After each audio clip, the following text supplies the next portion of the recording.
Dados com o diabo e a flor.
Cum avisat, aici este polifonie Fășurota. Este mult mușat la noi. La Armano, când Toarniu, când fugea, dar dăm cu cânticul, lua și hăile lui, burnestele lui, cărăile lui și tot aici dispunatul cântul. Armândul nu avea patrida nu avea calea. Și memoria lui istorică o scrisea mai și tocântății. La tocântății fășurătești, polifonică, vedem istoria lor. Vedem istoria evreriei, vedem istoria adeților, vedem istoria cu mâina prototică a ei. Tu cânțile noastre fășurătești, avem cânțile fășurătești sunt cânții un carte disfaptă. Ce vă spun cu asta? La noi nu sunt oameni ce cântă cu alepți, mai toți fășuroții cântă. Că nu spun și acolo este memoria lor istorică. Vă spun ce este polifonia noastră. Polifonia nu este numai la fășuroțe și la popul de Balcan, sunt și la arbinești și la toți popii balcani. Cum spun și domnul Vasile Bașa, a polifonia noastră este că Macă polifonia, spunem, polifonia albaneză este polifonia mult nivel înalt, că și ei sunt mult talentați. Polifonia a noastră este polimorfă. Polifonia lor pot spunem că este monotonă. Ce vă spun cu aici? Macă cântătorii noștri cânt ce spurzați de cântice, cânt ce spurzați de melodii. Macă ei cântă ce spurzați de cântice, cânt ce spurzați de cântice cu idia melodii. Cu tot, aici este un lucru special de lor, nu că nu este bun, dar noi avem aici care ce avem. Doar aveți cântăm un cânt cu altul, vedeți o altă melodie.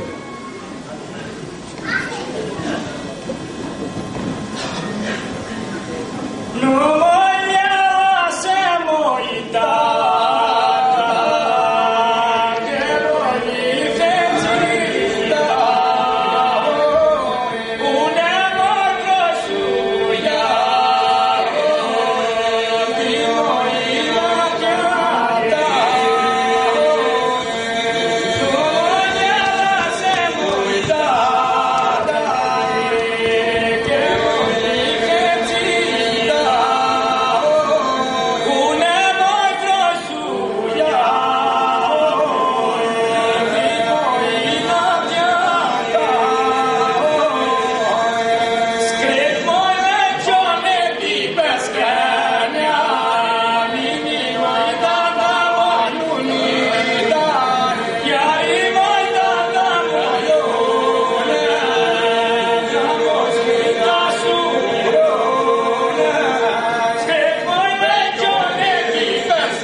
Ah!